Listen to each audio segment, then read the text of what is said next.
This is Roberta Foster, and welcome to today's edition of the Author's Corner, brought to you by KNEO 91.7 FM The Word. And today I welcome Erin Nelson and Colleen Montague to Author's Corner. They co-wrote the book When Grief Comes Home, a gentle guide for living through loss while supporting your child. It's published by Baker Books, a division of Baker Publishing Group, and they'll tell you more about how to find the book at the end of the program. And a real quick look at their biography. Erin is the founder and executive director of Jessica's House, a grief support center for children and families. She's an advanced certified trauma practitioner through the National Institute of Trauma and Loss in Children, and has been supporting grieving families for more than 20 years.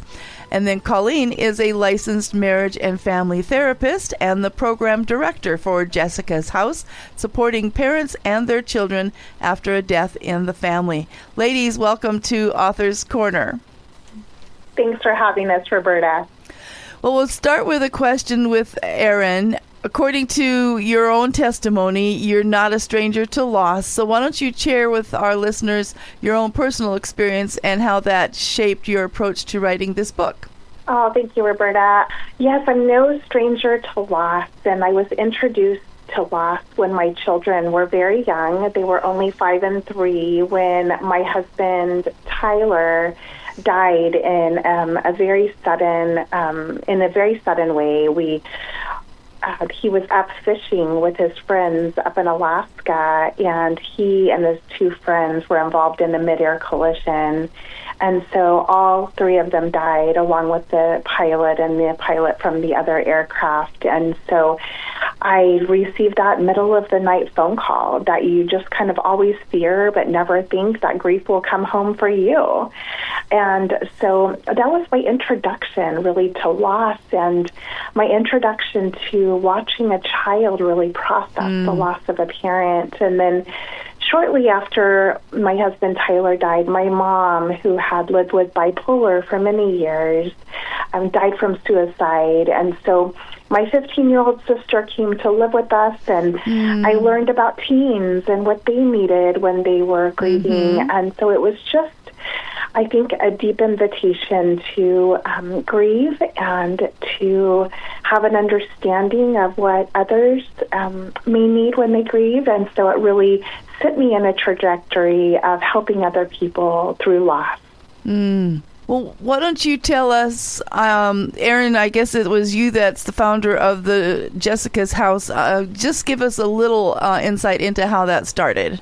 Yeah, Jessica's House, we launched in the year 2012, and we are modeled after the very first grief center in the United States called the Dougie Center in Portland, Oregon, and they've been open for over 30 years, and we were very inspired by their model, and they've helped to inspire other grief centers, about 400 around the United States. I learned about the model, and I was noticing in my community that there was a lack of grief support, and I was doing some work in my church through a crisis ministry, and I think what we learned was the need was great, and about 1 in 12 children will experience the death of a parent or sibling by the age of 18, and that more than doubles by the age of 25, and so we knew the need was great, and so at Jessica's House, we're serving about 700 individuals a month, and it's just needed. So we want to counter the risk factors that happen when children, teens experience the death of a parent or sibling, and if they have unsupported grief, the risk factors are there for them with emotional and mental, just the difficulties that you can encounter when you don't have support. So, Colleen, why don't you tell us about maybe some of the biggest challenges that you see grieving families facing, especially in those first days or months of their loss? Yeah, there's so much. It's so hard for the parents because they're holding this loss, and they're also raising children who are grieving too. And everybody grieves so differently, and so it can be hard for the families and the parents and the kids just to be able to respect where each person is. all the kids in the family may grieve differently as well. Some may be a little bit more talkative about it or expressive. Others may be a little bit more withdrawn. I think other challenges that we've heard from families is just the amount of support that they can receive. I think it means everything when a family is surrounded by support. But eventually, that can kind of lessen over time, leaving the family feeling alone. And also with the type of loss that they're living with, sometimes with stigmatized types of loss, such as homicide, suicide, or accidental overdose, people in their circles may not really know what to say, or, they may kind of hold their own judgments about it. And so we've learned from families that support can kind of lean away from them during those. And so that's why we do what we do, to offer this peer support, this space where they can be around others who get what they're going through. There's so much power in that. And, we know not everybody has a Jessica's House in their backyard, but there are grief centers all over the country and online support groups too. And so if your listeners are interested, they could always visit NACG.org. That's the National Alliance for Children Who Are Grieving. And there's a search feature within their website to help you find a resource closer to you. Well, thank you so much for that information for those that would be looking for some place to get assistance. And as you said, it's not in our backyard. Well, today I'm talking with Erin Nelson and Colleen Montague about the book, When Grief Comes Home, A Gentle Guide for Living Through Loss While Supporting Your Child. It's published by Baker Books, a division of Baker Publishing Group. And you are listening to Author's Corner. If you miss any part of today's interview or would just like to hear it again, you can find it on your favorite podcast provider or through kneo.org. Okay, so you've said this already, but children and adults grieve differently. So what are some of the ways that children express and process griefs that can help parents to understand how to help them?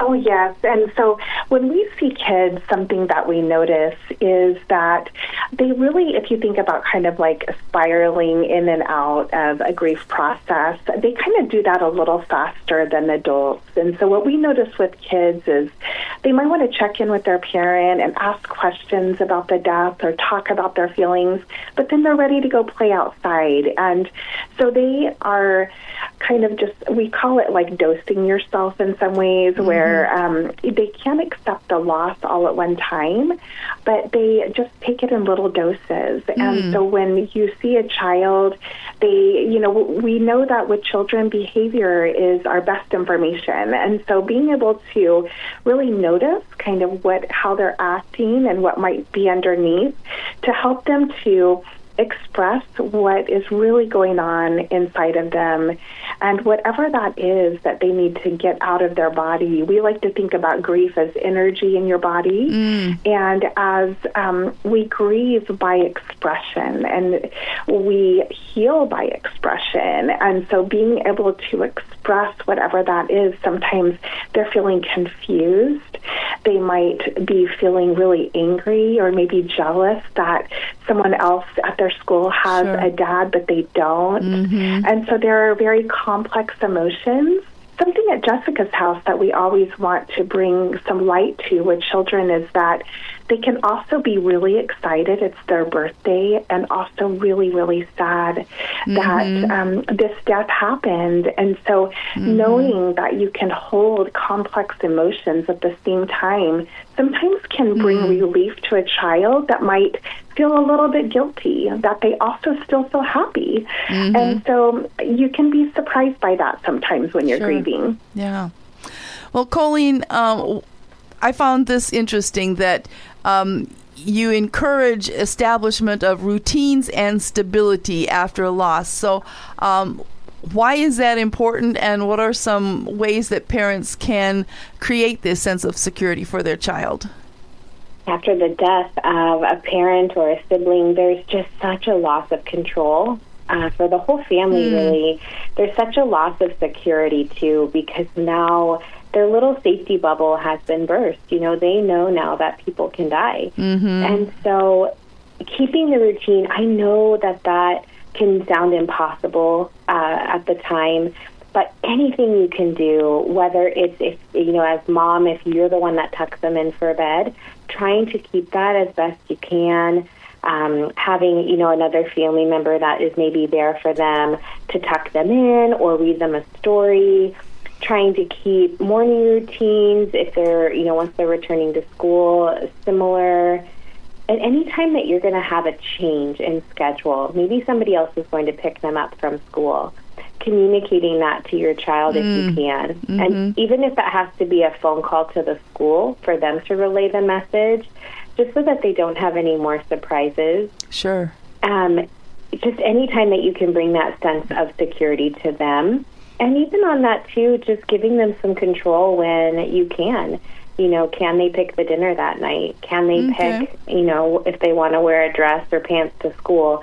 Anytime that we can give a child a little bit of control, it really helps give them a sense of empowerment during such a hard time. Interesting. Another thing that caught my attention is talking about the lost member of the family. And I know that it will be painful, but is it also very healthy to do so? So when we talk about, talking about the person who died, it's, kids really, what we've seen at Jessica's house is they really want to talk about that person. Even in my family, I noticed that, they want to talk about that. They want to just say, we would just even bring that person into that moment. Like maybe you're watching a sunset and maybe your mom loves sunsets and you could say like, what do you think mom would have thought about this?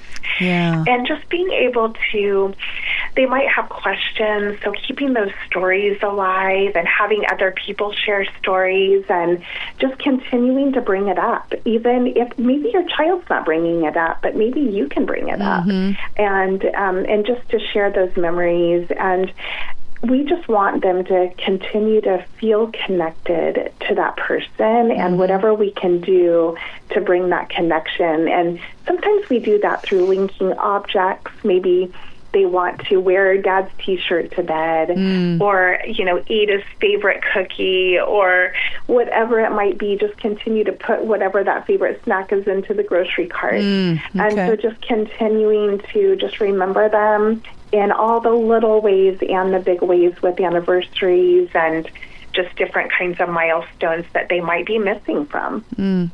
How about, is it going too far to do things like a birthday cake on the missing member of the family on their birthday? Oh, we were just talking, Colleen and I, about how kids have the best ideas and putting those kinds of ideas about just to say to them as you're coming upon an anniversary or a birthday or a holiday to say, like, what kinds of ideas do you have? And, I remember even after my husband died, my kids, he loved Lucky Charms.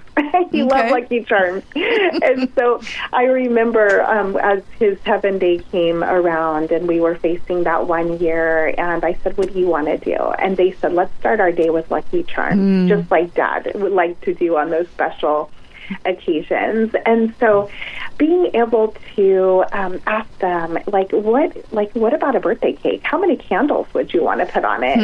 And to talk about, some people like to remember the year that they died, how many years it's been, or maybe it is the age they would have been. So letting them being in all of those decisions and just sing that birthday song.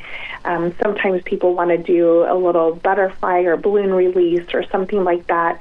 Maybe write a letter about, we have a family who talked about how every year they would write a letter, just kind of talking about like all the parts of life that person missed. And so they did that every year. So there are so many good ideas that kids come up with, and to talk about it as a family is really important. Well, I can tell that there's so much more to be included in your book, When Grief Comes Home. It's co-written by Erin Nelson and Colleen Montague, published by Baker Books. Ladies, how can they find out more about this book and other ministry resources? We have this book available anywhere books are sold. And so Amazon, Barnes & Noble, Target, and even through Baker.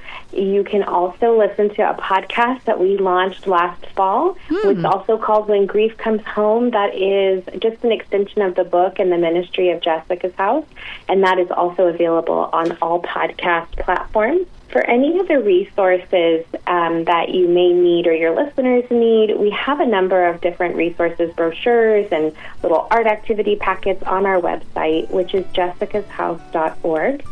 And if you want to connect with Erin or I, you're always welcome to email us at info@jessicashouse.org. Fantastic. A reminder, the book is When Grief Comes Home, A Gentle Guide for Living Through Loss While Supporting Your Child, written by Erin Nelson and Colleen Montague. We certainly thank Baker Books for giving us a copy of the book to talk about.